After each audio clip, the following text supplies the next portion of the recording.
Good morning, everybody. Thank you so much for being here with us on this chilly, almost winter morning. My name is Katie Earle. I'm the coordinator of the University Express program, and I work for the, you guessed it, Erie County Department of Senior Services. We're joined here virtually with Jennifer Johnson from BlueCross BlueShield of Western New York, and super happy to have her here with us today for this important topic. Even though the weather's getting colder, it's still very important.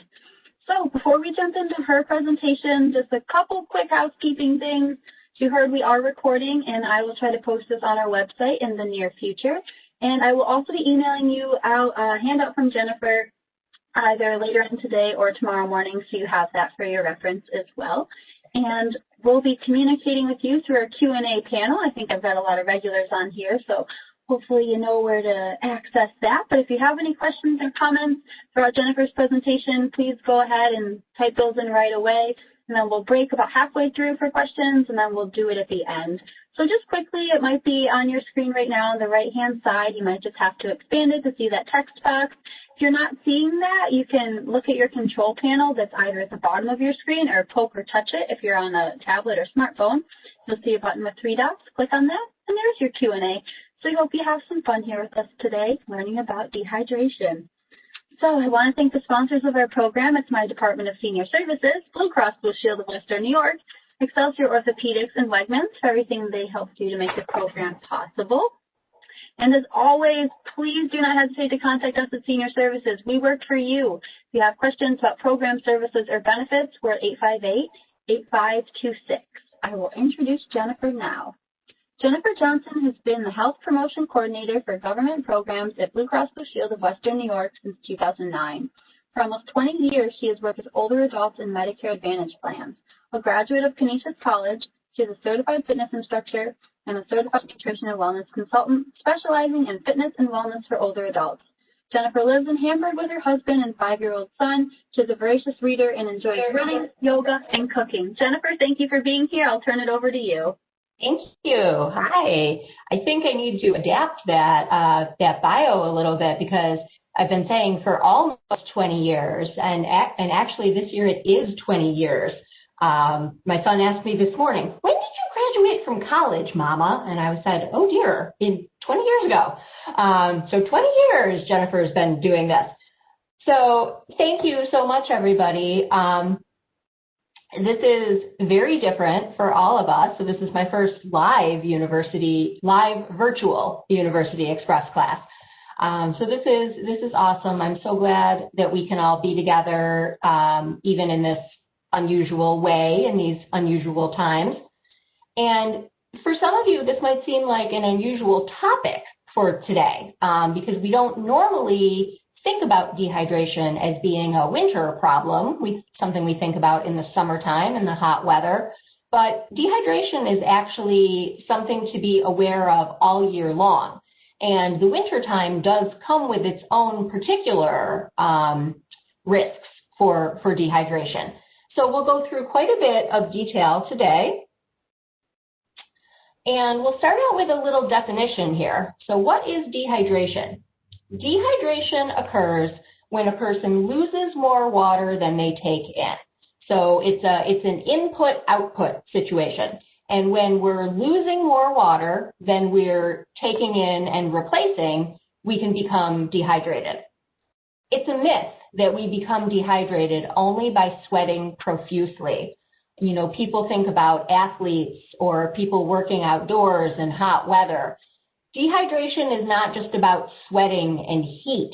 It's about that constant balance between fluid that we're taking in and fluid that we're putting out.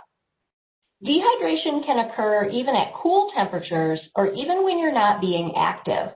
I always like to say that a person can become dehydrated sitting very still in an air-conditioned room. It's all about that input and output. It isn't necessarily about heat or sweating, but it's about maintaining that balance. And as we move into winter now, we are seeing drier indoor environments. So as we turn on our heat, maybe you notice that your skin is a little bit drier, your mouth is a little bit drier, your lips and tongue are a little bit drier. And those are early warning signs of dehydration. In the summertime, when it is hot, it's also humid. So there's a lot more moisture in the air that helps to keep our bodies moist, our skin moist. In the winter, we don't have that so much. Then on top of it, we turn on our heat in our homes, and that dries out the air even more. So dehydration is a problem all year long, not just in the summertime. So let's talk a little bit more about that fluid. Water, you've probably heard, makes up a huge part of our bodies. Water makes up about 70% of our tissues, muscles, and organs. And we need that fluid. It's absolutely essential for so many different bodily functions. Things like toxin removal, delivering oxygen and nutrients to cells. Without fluid, our bodies can't carry oxygen, vitamins, minerals across our cell membranes. So that fluid is absolutely essential. Producing energy, so taking the food that we eat and turning it into energy that our bodies can use. We need fluid for that. We need fluid for joint lubrication, muscle function, and heart rhythm. We'll talk a little bit more about heart rhythm on this next slide here. Symptoms of dehydration. Feeling dry, first of all, and that's a really early warning sign of dehydration. So when we start to experience things like dry skin, dry lips, tongue, mouth, those are really early warning signs. You know, kind of like when your phone starts to warn you when you get down to 20% battery. That's warning us that we're getting down to those low fluid levels. So that feeling of dryness is an early symptom of dehydration. Then, as dehydration becomes more pronounced, we start experiencing symptoms like muscle cramps, headaches, certainly decreased urine output, right? If we're not taking in enough fluid, we're not going to have enough fluid to expel. The same is true for constipation. When we think about bowel movements, when we're trying to pass stool, we want it to have a certain amount of moisture.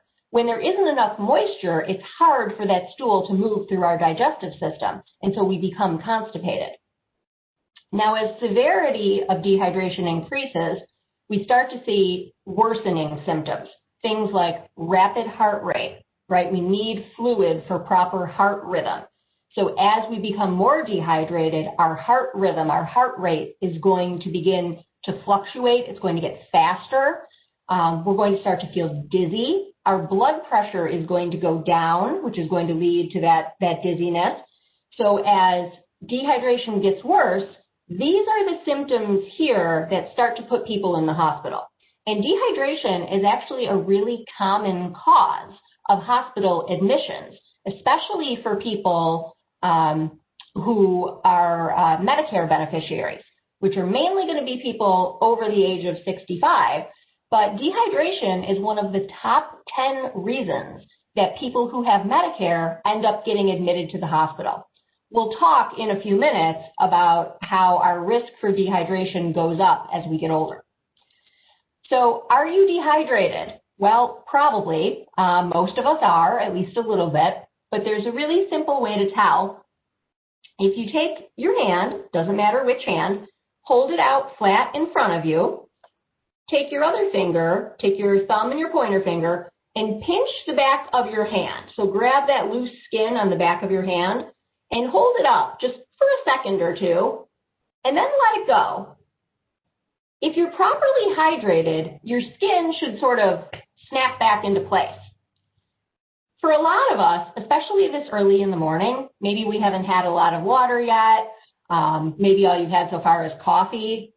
For a lot of us, and I don't know how well you can see this with my webcam here, my skin kind of oozes a little slowly back into place. That's okay, because I'm on my first glass of water of the day. But if you're oozing really slowly, if it takes more than a second or two for your skin to get back to that original position, that's a pretty good sign of dehydration. So you really want to make sure that you're adding fluid to your day, and we'll talk about how you can do that. That, by the way, is a good test that you can do if you have pets. That's a test I always like to tell people to do with their pets in the summertime when it's hot. Animals are really good about drinking what they need to drink, much better than humans are. But that's a good test you can do with your pets. You grab the skin on the back of their neck, dogs or cats, grab the loose skin on the back of their neck and pull it up and hold it for a second and then let it go. If it snaps back, they're good. If it oozes, try to get them to drink a little bit more. Oops, where's my cursor? There we go. All right. So what causes dehydration? Well, we talked about dryness, and that certainly is a factor. But these are our big causes of dehydration. We'll talk about each of these. We'll start with not consuming enough fluids. Then we'll talk about some illnesses, sweating and excessive heat, some medications, and then those age-related changes that I mentioned. So let's start here. Not consuming enough fluids. This is a huge problem. Most of us don't drink enough water, and sometimes we drink other things instead of water that can contribute to dehydration as well. So first of all, when we say not consuming enough fluids, how much is enough? Well, pardon me one second here, my pages are sticking together. The Institutes for Medicine recommends 11 cups of liquid a day for women and 15 cups of liquid a day for men. Now, before anybody panics, that includes the liquids that we find in our foods. So that is not 11 glasses or 15 glasses of water a day. That includes the liquid that we get from the foods that we eat. And we get a lot of liquid from the foods that we eat. Fruits, vegetables are mostly fluid. Even meat has some fluid in it. Dairy products have fluid. Even grains have fluid. And people always say, how can grains have fluid? Well, think about it. If you cook a pot of rice on your stovetop, you start out with dry rice, you add water, you cook the rice and the water together, and when you're done, you have a pot full of cooked rice and no more water. Well, where did the water go? Some of it evaporated during the cooking process, but most of it was absorbed by the rice. So when you eat the rice, you're taking in that fluid. So pretty much all food contains at least a small amount of fluid, and we get a lot of that fluid, a lot of the fluid we need from the foods that we eat every day. So how much fluid do we actually need to drink? Well, that old rule about 8 glasses of water every day is a good one. It's not exact. It certainly isn't an exact science, but it's a good rule for the average person, about 8 glasses of water a day. And when we say glasses, we mean cups. So 8 ounces is a cup. You need 8 of those, or about 64 ounces of water or fluid a day. So you can see I've got my glass of water here, and I've been sipping it, so it's not totally full. But this is a 16-ounce glass. So if you're drinking, if this is the size vessel you're using, you don't need 8 of these, you only need 4. So it all depends on what size drinking glass or water bottle you're using. So we can get more fluid simply by eating more foods that are water-rich or fluid-rich. Fruit, certainly. Every fruit contains a lot of fluid, even fruits that we don't think of as being juicy, like bananas. Bananas still contain a lot of fluid, but some fruits will have more than others. Watermelon, right? It's even right there in the name. Watermelon is great, but so are apples, pears, oranges, peaches, berries, whatever.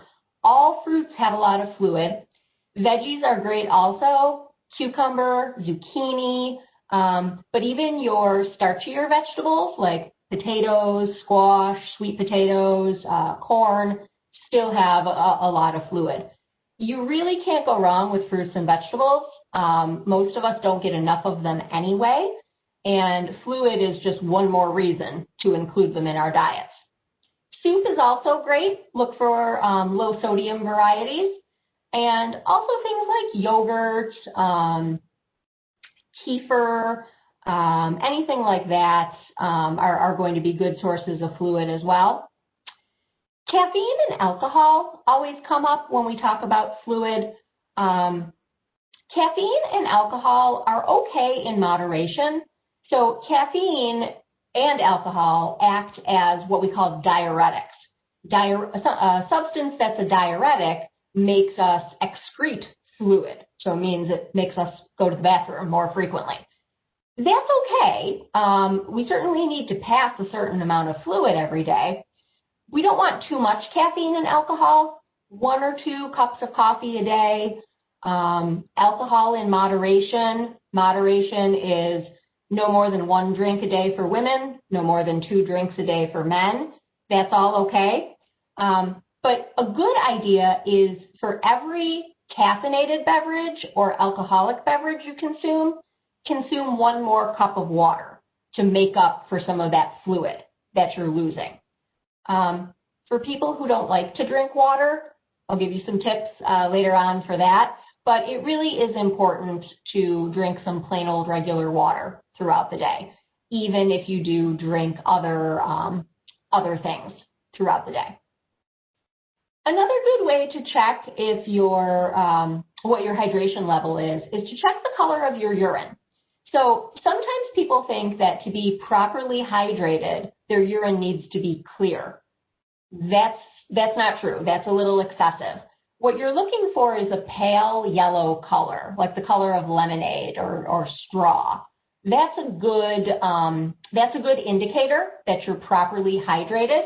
Anything darker than that, if you're getting into more of a gold color or something that looks like chicken broth, you need more fluid.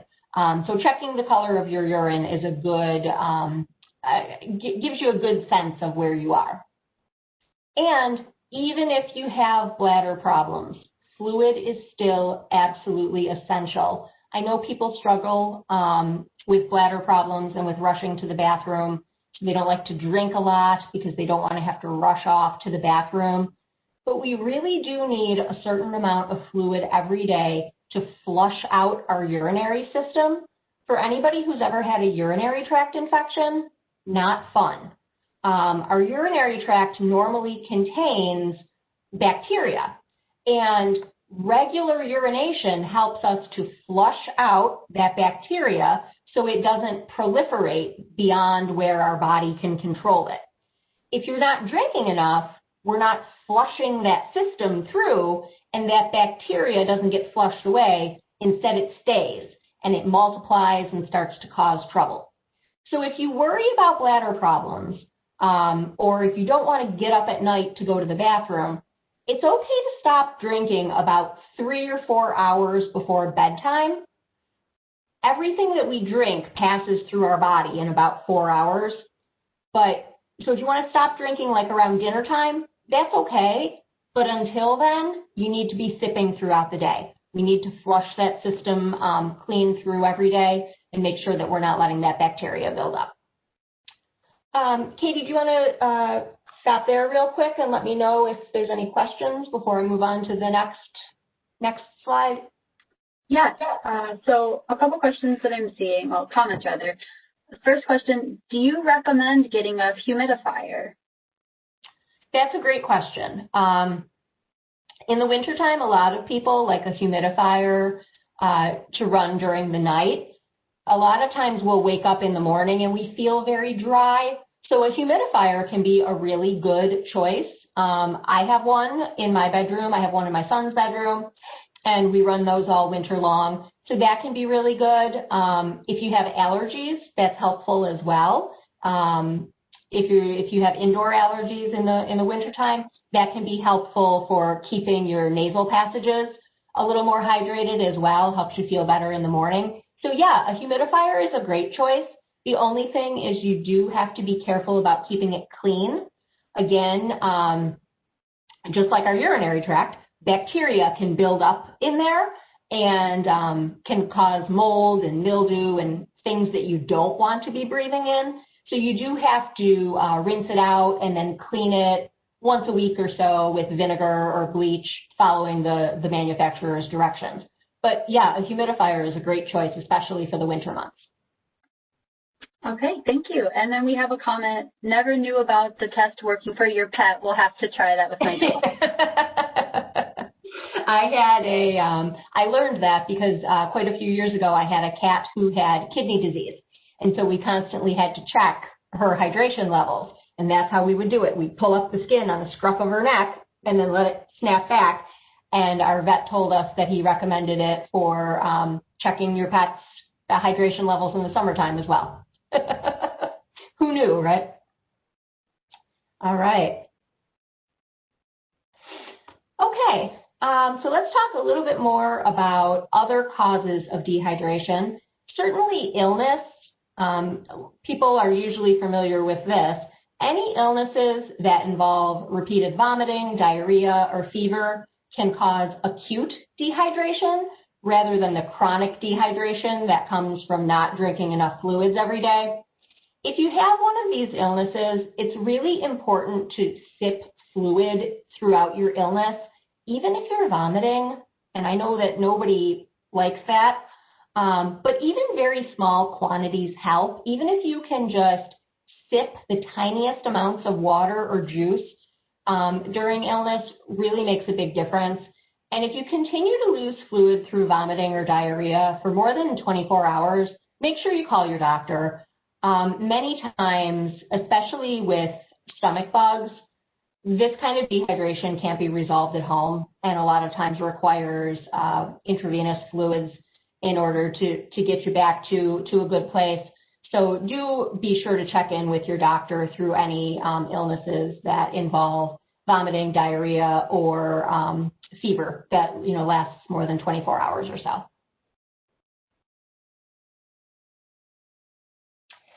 Sweating. And we'll talk about sweating and excessive heat sort of together. They kind of go hand in hand, although certainly you can have sweating without excessive heat and vice versa.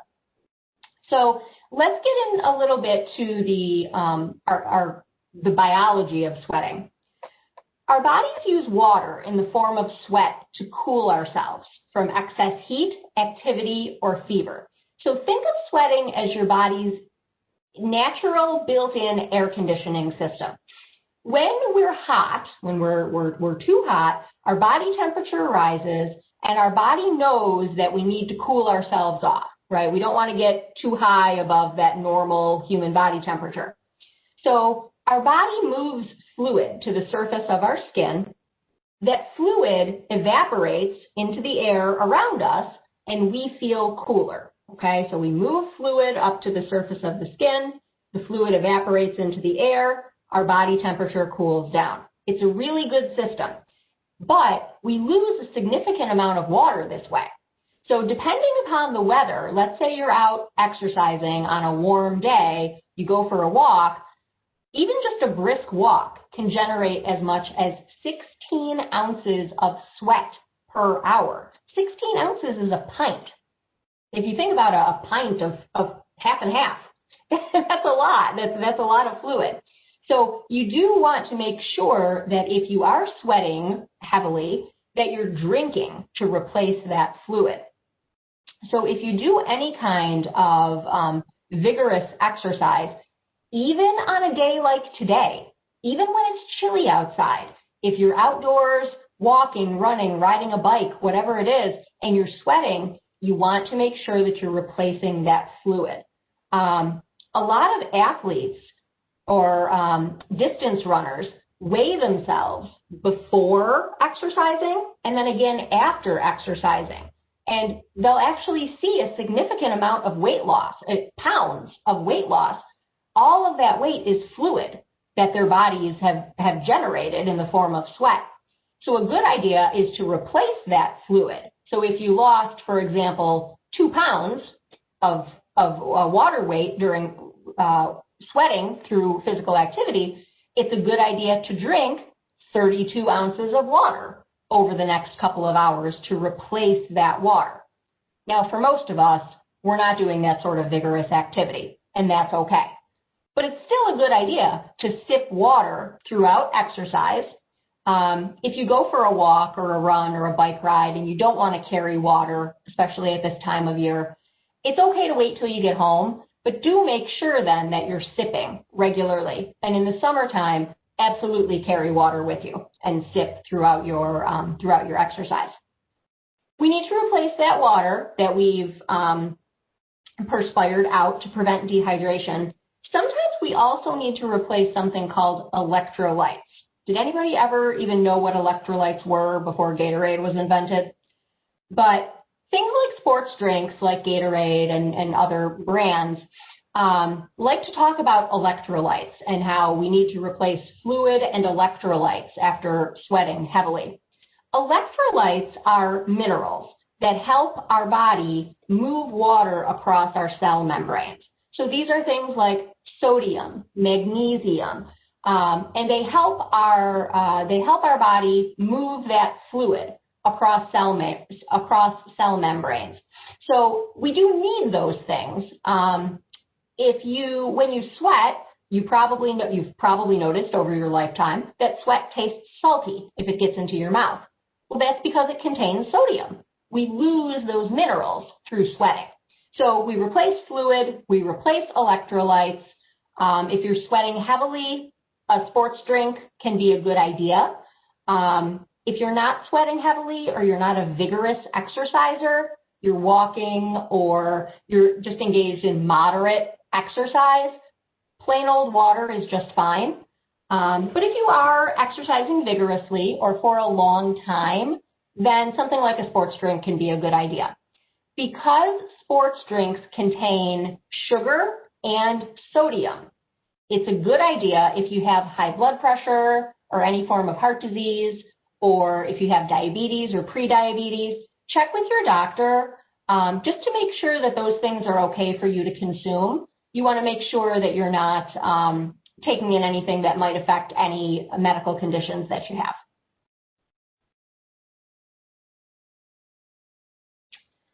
Excessive heat.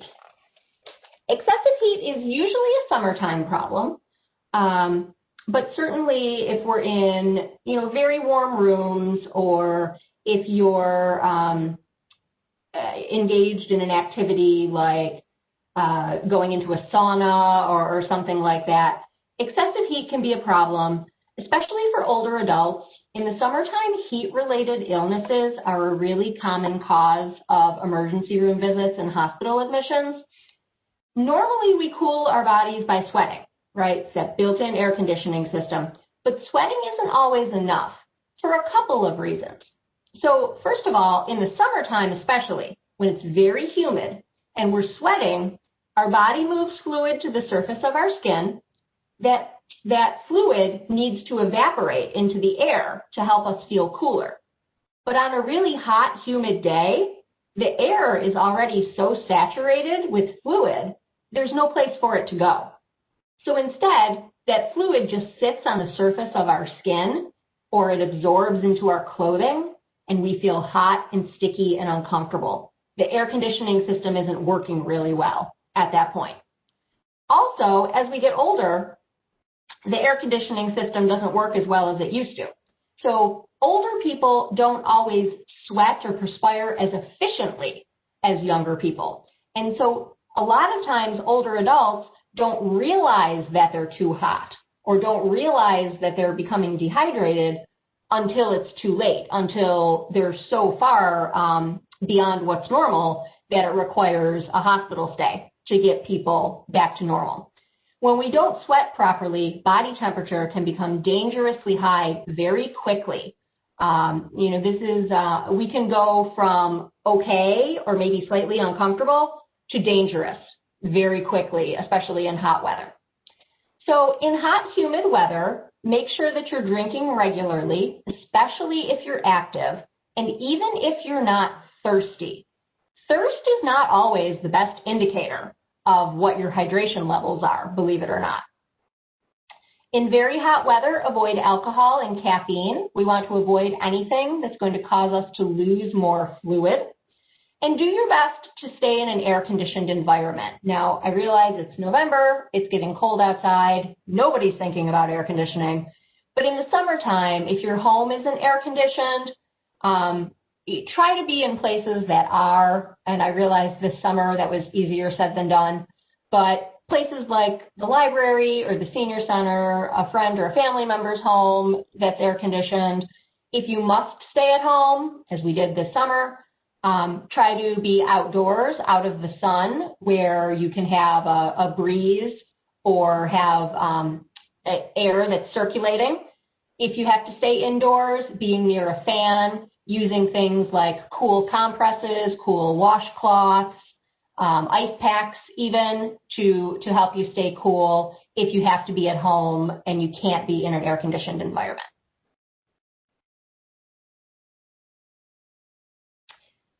Medications. There are some medications that have that same diuretic effect as alcohol and caffeine. Some blood pressure medications, if anybody's ever taken the blood pressure medication that we call a diuretic, that's its job. It makes you expel more fluid or excrete more fluid so that your blood pressure is not so high. Antihistamines can have a diuretic effect as well.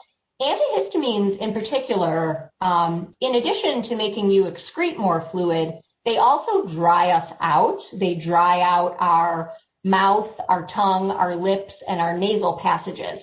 That's what they're supposed to do. For anybody who takes an antihistamine for allergies, that's what they do, right? They dry out our nasal passages so we're not so drippy and stuffy. And that's great, that's their purpose, but they do sometimes make us feel a little yucky and dehydrated. And some antipsychotic medications also have a diuretic effect as well. For anyone who takes laxatives, those can cause water loss. Laxatives you want to be really careful with. Please check with your doctor before you take anything like that.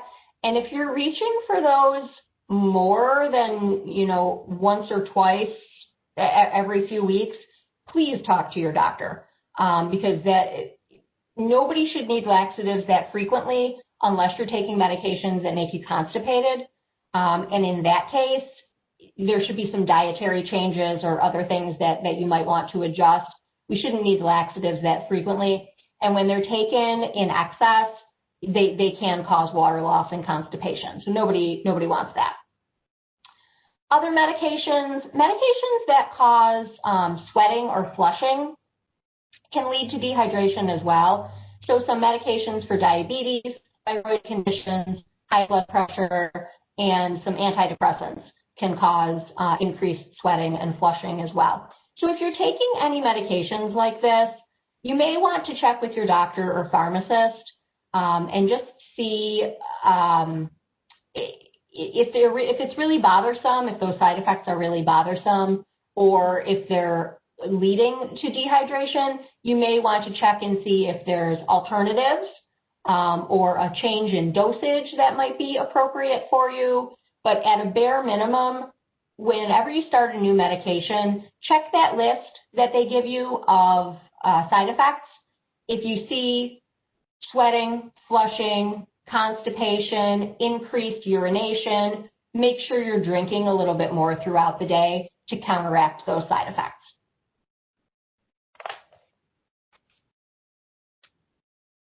And last but not least here for our risk factors,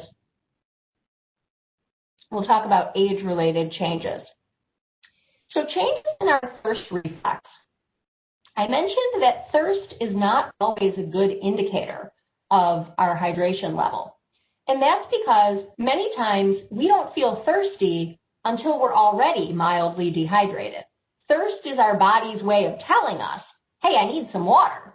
And we don't really feel that until our hydration levels are already dropping or getting low. Also, as we get older, our thirst reflex becomes less precise. So we actually get further down that path to dehydration before we begin to feel thirsty. So it's important to sip throughout the day, even if you don't feel thirsty. Kidney precision. So normally the job of our kidneys, one of their many jobs, is to concentrate urine. So you may find that when you urinate, it takes you longer. You feel like you have more that you need to get out. And that's because as we get older, our kidneys are less precise. They don't concentrate that fluid as well. So every time we urinate, we lose more fluid than we used to. And these changes, both the thirst reflex and the kidneys, those both start around age 50. So make sure that you are drinking more fluid to allow for those things. Medication changes. As we get older, we're more likely to be taking more medications. That means you're more likely to have a medication with one of those side effects that we just talked about. Changes to diet. I talk to a lot of people who tell me things like they don't buy as many fruits and vegetables because they can't eat them all before they go bad. If you live by yourself or you live with one other person, maybe you don't buy as many fresh fruits and vegetables because you don't get through them as quickly as you did when you had a family living with you. Changes to dental health or changes to, what am I trying to say? Dentures or implants, things like that, can make it difficult sometimes to eat fresh fruits and vegetables and other foods that contain a lot of fluid. So just make sure that as you're planning your meals, make sure you're including those fluid-rich foods and adapting as you need to. You know, if it's harder to keep fresh fruits and vegetables in the house, maybe you opt for frozen fruits and vegetables that can be kept in the freezer until you need them. That way you don't have so much waste. If you have dental issues or mouth issues, maybe more things like soup or yogurt that are going to give you those fluids that you need, rather than relying on crunchy fruits and vegetables. Bladder control we talked about. It's important to make sure that you're drinking in spite of bladder issues. Talk with your doctor. A lot of bladder issues can be controlled without surgery or even medication. So please have that conversation. And then movement and balance issues. You may be more likely to use a device like a cane or a walker. If you're walking with a walker, it's going to be really hard to carry a glass of water around the house. So thinking about how can you adapt to those things. My dad has a lot of balance issues. He struggles with carrying things because he has to hold on to the wall as he walks. So for him, something like a water bottle with a cap is going to be a good choice. If he drops it, it's not going to make a big mess. So just finding ways to adapt to whatever your situation is. You know, maybe you sit down at the table to drink a glass of water rather than trying to carry it throughout the house. Maybe you use a pitcher that you can carry over to your bedside table, a pitcher with a lid, something to make it easier for you to carry that, to get that fluid to whatever room you're going to be consuming it in. All right. A few more tips here to prevent dehydration. This first one is my favorite. Drink 1 glass of water first thing each morning.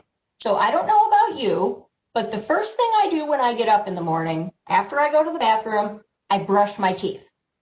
Well, next to my toothbrush, I have a little cup that I use to rinse out my mouth after I'm done brushing my teeth, right? I'm sure everybody does. So when I'm done brushing my teeth, I fill up that cup and I drink it right down. That way, no matter what else happens throughout the day, I at least got in that 1 glass of water. So first thing in the morning, drink that 1 glass of water, get it in you, and then no matter what else happens, no matter how crazy the day gets, at least you got in that 1. It's better than nothing. Measure out 8 cups of water into a pitcher each morning and drink it throughout the day. That way you know when the pitcher is empty, you got your quota in for the day. They even make pitchers and water bottles that are designed to hold 64 ounces of water. And that way you know when it's empty, you're good. You've gotten it in for the day. Keep a glass of water next to your bed or chair. I love those little carafes that you can get that come with a little cup on top. Those are great. You can keep that right next to your bed and then pour yourself a glass of water, even first thing when you get up in the morning. Pick up a fun water bottle to carry with you. Ask for one for the holidays. There's so many different varieties out there. Anybody who ever saw any of my University Express programs in person or any of my Senior Center programs might remember, because everybody always commented on it, I had a huge houndstooth patterned water bottle. Everybody loved it. Something like that, your favorite pattern, your favorite color, whatever it is, it's out there somewhere. You can find it. My son has a Harry Potter water bottle that he takes to school. So find something you like and carry it around with you. Keep it in your car, keep it in your purse or your tote bag. It'll help remind you to drink throughout the day. For outdoor exercise, consider something like a water belt or a handheld water device. There are water belts. They look a little bit like fanny packs. They clip around your waist, and they come with water bottles that fit into the belt, and it allows you to carry water with you as you're walking or running or cycling. There's also devices that strap to your hand. It sounds uncomfortable, but they're really very ergonomic. They fit, so the bottle fits in the palm of your hand, and then it straps around the back of your hand, so you just tip your hand and sip as you're doing your work outdoors. Water belts are great for yard work or gardening as well. If you're outside, cleaning up the leaves or whatever, it's great to have that those hands-free devices with you for drinking. If you don't like the way your water tastes, oh my goodness, what a common complaint I hear all the time. I don't like the way water tastes. Add something to it to make it taste better. Lemon is classic, but you could do lime, berries, oranges, cucumber is great, herbs are very nice. Add something like that to your water for flavor. You could also add a splash of fruit juice just to give your water a little bit of flavor. You could also get a water filter.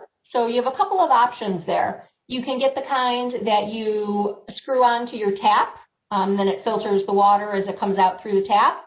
You can get one of the pitchers with the built-in filter that goes into your refrigerator. They even make water bottles now, handheld water bottles with a little filter inside. So you fill up your bottle, and as you drink, it filters the water. So lots of different choices there. Add more fruits and veggies to your diet, fresh, frozen, canned is okay. Look for low sodium or no sodium added, or rinse and drain, or drain and rinse your canned vegetables before you eat them. But adding fruits and veggies to your diet is a great way to get more fluid. And soup is always good. Low sodium if you're buying it in a can or a box, or homemade. Homemade is always great. Trying soup for lunch or dinner will add more fluid to your diet as well. And usually soup is going to contain a lot of vegetables, beans, so it'll be giving you fiber and other great vitamins and minerals as well. I always like to talk about infused water here at the end because infused water is so fun. So you can make infused water by the glass or by the pitcher. Simply fill a pitcher or a glass with fruit, herbs, spices, and cover with fresh water. If you're using herbs, crush them between your fingers to release their oils. Mint is nice, thyme, basil. Spices you can crush, so like think of cinnamon sticks. You want to crush those to release their oils. Slice or cube fruits into similar sized pieces. Soft fruits like berries or cucumber. Yes, cucumber is a fruit, believe it or not. Soft fruits will flavor your water very quickly. Hard fruits like apples need an overnight soak. The harder the fruit that you're using, the longer it's going to need to soak. If you're using citrus, remove citrus after a couple of hours. You know, the white part of citrus that's right underneath the colored part, the pith can get bitter if you leave it in water for too long. So take it out after a couple of hours. Remove any mushy looking fruit as well. And if you're serving it, you can replace it with fresh fruit just so that it looks nicer. Some combinations to try: cucumber and mint are great. Orange, blueberry, and basil. Strawberry and lime. Watermelon, honeydew, and mint. I did watermelon and mint last summer. It was great. Orange and cranberry. If you're looking for something to do for your very small Thanksgiving dinner, orange and cranberry is gorgeous. It's a beautiful, especially if you have like a beverage dispenser or a pretty pitcher. Orange and cranberry is beautiful. Cranberry needs to soak for a few hours, or even add a splash of cranberry juice. Otherwise, you don't get too much flavor from the cranberry, but it looks beautiful. Lemon and thyme is very nice. There's a variety of thyme called lemon thyme, which is very nice and very fragrant. But think of flavor combinations you like in other recipes. If you like them in desserts or baked goods, you'll probably like them in the form of infused water as well. And the big burning question: what's the difference between seltzer, club soda, and sparkling water? Isn't sparkling water and seltzer so popular right now? It practically has its own whole aisle at the grocery store. So how do you tell the difference? What's good, what's not good? Club soda is plain water, plain old regular water, that has been carbonated, so it's had carbonation pumped into it, along with added minerals and something called dissolved sodium solids. That's salt, okay? Dissolved sodium solids. And that's what gives club soda its distinct, slightly bitter taste. I'm really fond of club soda. I love how it tastes. Lots of people hate how it tastes. But club soda is perfectly good. Just if you've got high blood pressure or you're really sensitive to sodium, you might want to skip it because it does have sodium added to it. Also, just a little reminder for people, club soda and tonic water, not the same thing. Tonic contains sugar. So tonic is like pop without flavor and without carbonation. But it does have sugar in it. So club soda, 0 calories. Tonic water, about 90 calories per serving. Okay, so just keep that in mind. Let's see, seltzer and sparkling water are basically the same thing. They're plain water that has had carbonation pumped into it. We pretty much use the terms interchangeably. Literally, there is a difference, but literally the difference is in the size of the bubbles, if you can believe that. There's an actual distinction between the two. Seltzer has bigger, poppier bubbles. Sparkling water has smaller, fizzier bubbles. So for most of us who are just drinking it, it doesn't make a difference at all. So whatever you find in the grocery store that you like is perfectly fine. So many different flavors available, pretty much all 0 calories.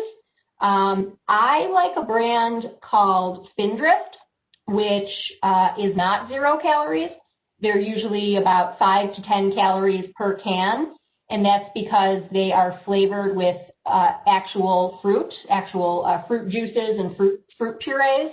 So they do contain a few calories, but they don't contain any sugar. I'm always a little skeptical of products that claim to have natural flavors, but they don't want to tell me where the natural flavors came from. I always wonder, well, if they're so natural, why can't you tell me? So that's the brand I like, but any of the national brands or the store brands are all perfectly good, whatever you like best, that'll get you to drink more water. And then sparkling mineral water, so a really familiar brand to most people is Pellegrino. Sparkling mineral water is naturally carbonated, so it comes from natural springs or wells that have naturally carbonated water. Sometimes the manufacturers add a little bit more, so because it's naturally carbonated, the level of carbonation is not always consistent. So manufacturers will pump in a little bit more carbonation to keep the level consistent for consumers. And sparkling mineral water has naturally occurring minerals as well. So depending on the minerals and how much is in each brand, you may find some variations in taste. Sparkling mineral water is certainly a matter of personal taste for people. There's lots of different brands, so it just depends on what you like. Okay. Are there any questions before I move on to just my last couple non-dehydration related slides? Yes, we have a couple questions and comments here actually. So I will get started. After I thank you for all of that really wonderful information, I was sipping my tea because I'm like, oh, I need to hydrate you.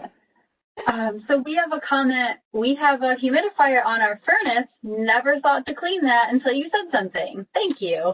That's a good point. So I know some furnaces come with those built-in humidifiers. I don't have one of those, so I definitely don't want to give advice. I am not qualified to give advice on that. But certainly you could check the manufacturer's website or check with the installer, and they should be able to tell you how to clean it and how frequently to clean it. But I know that's certainly handy, rather than having the little, variety that you put on a tabletop. Yes, thank you. Next thing is, I heard that Pedialyte can be good for dehydration. Do you have any thoughts on this?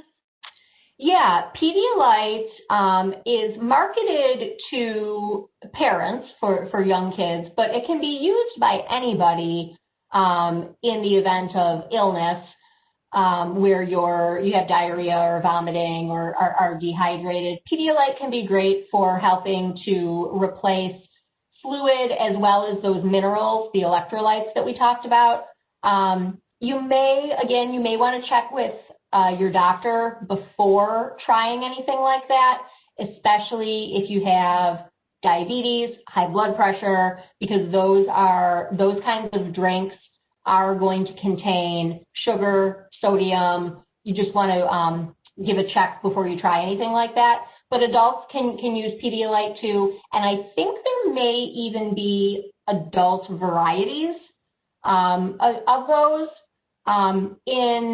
In illness, you can also try things like Gatorade to replace the fluid and minerals that you're losing. Okay, thank you. Next thing, I have heard that you should drink water in the amount of ounces that are equal to half of your body weight. True or false? I have read that as well. Whether it's absolutely true, I don't know. But it makes sense because if you tell people 8 cups of water across the board, that doesn't allow for variations in our body size. And it makes sense that a larger person would need more fluid. So the rule of thumb that's being referenced there is if you take your body weight in pounds, divide it in half, and then you consume that number of ounces of water a day, that calculation allows for larger people needing more fluid. It isn't going to hurt. So it certainly isn't going to hurt you to drink more fluid than 64 ounces a day. So I think that it's as good of a rule of thumb as 8 8-ounce glasses of water a day. Okay, thank you. Mm-hmm. Next thing I'm seeing is my father's in his 90s and hates drinking water, but he likes ice chips, so we have found that works for him. That's great, yeah. Thank you for sharing that. Next thing, are there any negative effects of drinking carbonated water? No.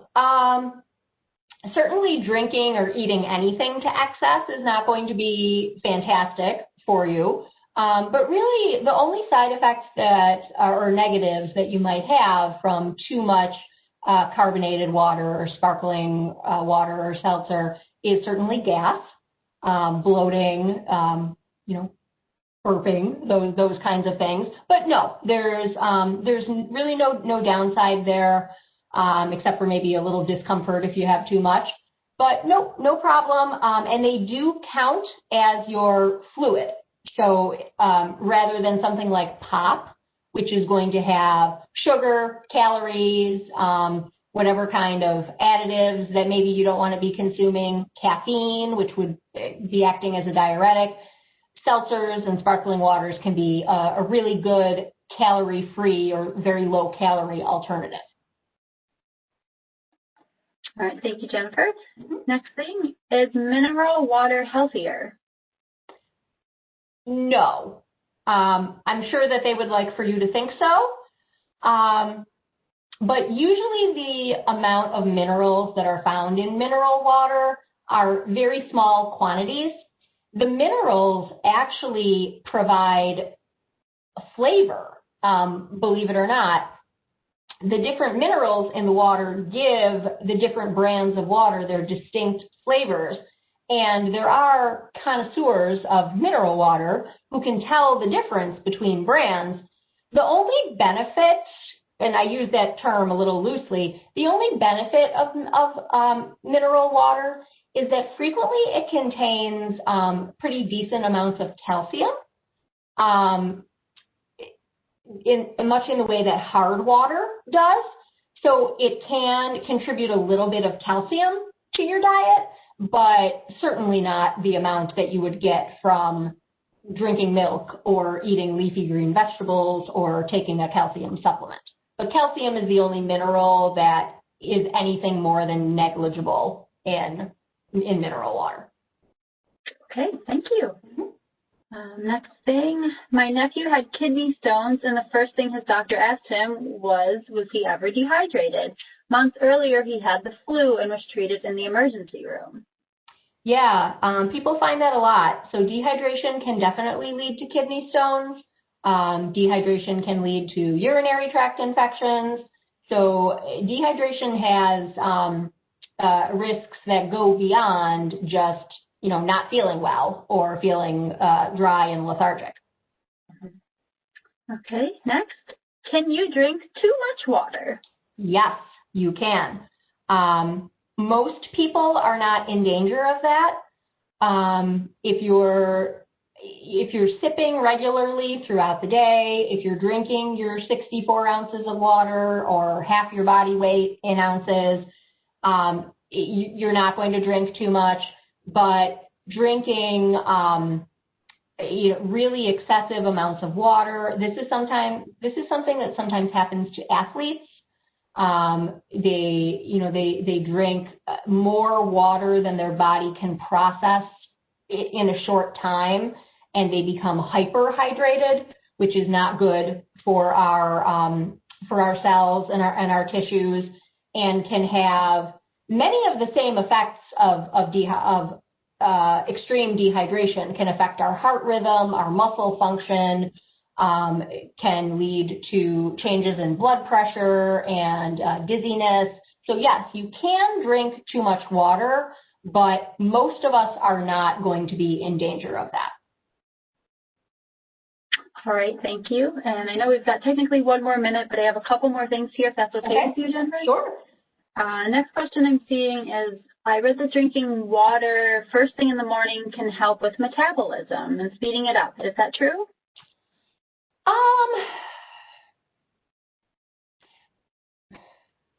Maybe, probably not so much that you'd notice a huge difference.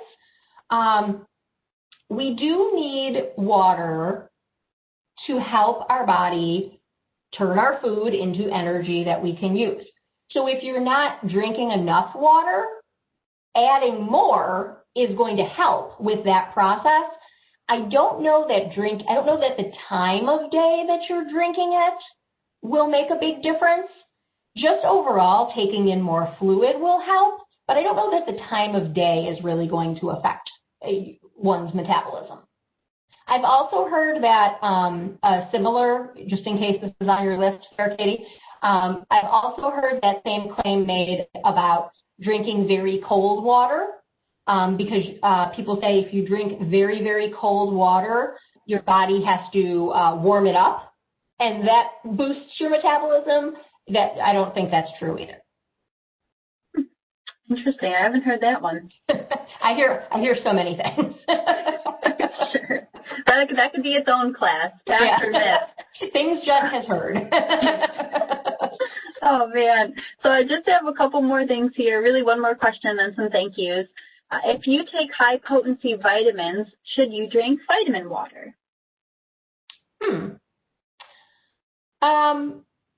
Well, I think that's two questions. If you're taking high-potency vitamins, I don't think you would need more. I think that you'd probably be getting adequate amounts.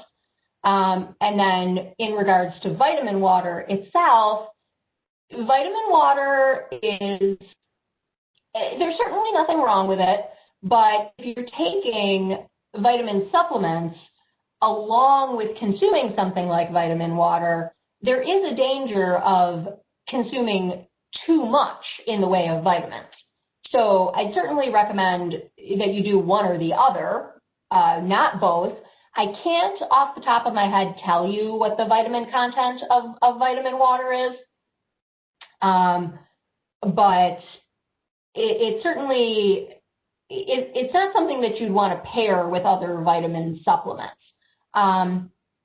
That does remind me of something that I do like to mention during this program as well, is that taking vitamins can affect the color of your urine. So when we consume more vitamins than our body needs, some of those vitamins are what we call water soluble. So those are going to be the B vitamins, vitamin C, vitamins A, D, E, and K are called the fat-soluble vitamins. But the water-soluble vitamins, if we take more of them than our body needs, the excess comes out in our urine, and that can affect the color of your urine. So if you're looking at your urine, now that I've told you should do this, if you're looking at your urine and your urine is fluorescent green, don't panic. It probably means that you're taking more vitamins than you need. Vitamins can turn your urine some funny colors. So don't check your urine right after, the next time you go after you take your vitamins. Check it some other time, because vitamins and even some medications can affect the color of your urine. So thank you, whoever asked about the vitamin water. Thank you for reminding me to say that. All good things to know. Thank you.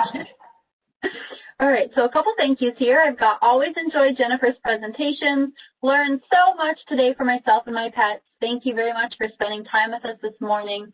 Jennifer is one of the best presenters we have at University. Oh, thank you. Not done. Her expressions make me feel like I'm actually in the same room and I could listen to her all day.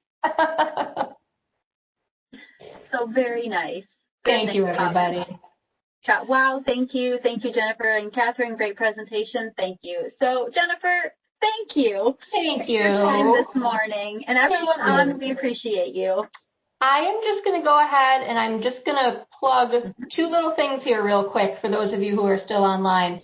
Many of you know here at BlueCross BlueShield, we've been working with Silver Sneakers for a very long time. They're fantastic. If you use the benefit, that's great. Right now, well, Silver Sneakers always has for their members virtual, live, and on-demand fitness classes on their website, silversneakers.com. Right now, they are making those fitness classes available to everybody, regardless of your health plan, through December 31st of this year in an attempt to help everybody stay healthy during the holidays and while we're all stuck at home. There are classes for every single fitness level, whether you've never exercised in your life or whether you exercise every day. There are so many classes out there. All you have to do is visit silversneakers.com and create a fan account, and you will have access to those classes regardless of your health plan through the rest of the year. And then last but not least, I wanted to share with everybody that BlueCross BlueShield, we've been doing our Healthy Blue seminars for several years. We've been doing them at the senior centers and at our own Medicare centers. Now, in this crazy time, we are doing them virtually. These are also open to everybody. You do not need to be a member of BlueCross BlueShield. We have some topics coming up, putting a stop to diabetes. That is being presented by one of my fellow University Express presenters, Darcy Hansen, who is one of our registered nurses at BlueCross BlueShield. That is this Friday afternoon at 1 o'clock. We also have some classes going on later this month and December. Visit bcbswny.com/meetings to register. You need to register because I need to send you the link to get onto the meeting. So if that's something you're interested in, please go out. I'd love to see you. I'd love to see you at those meetings as well. And that's all I have. That's it. Perfect. And then you will be back for us on Wednesday, December 2nd at 10 a.m. with Breaking the Sugar Habit. Yes, I can't wait. All right. So we will conclude our presentation. Jennifer, again, thank you. Thank you to everyone here. Take care, stay well, and we'll see you next time. Yes, have a great Thanksgiving, everybody.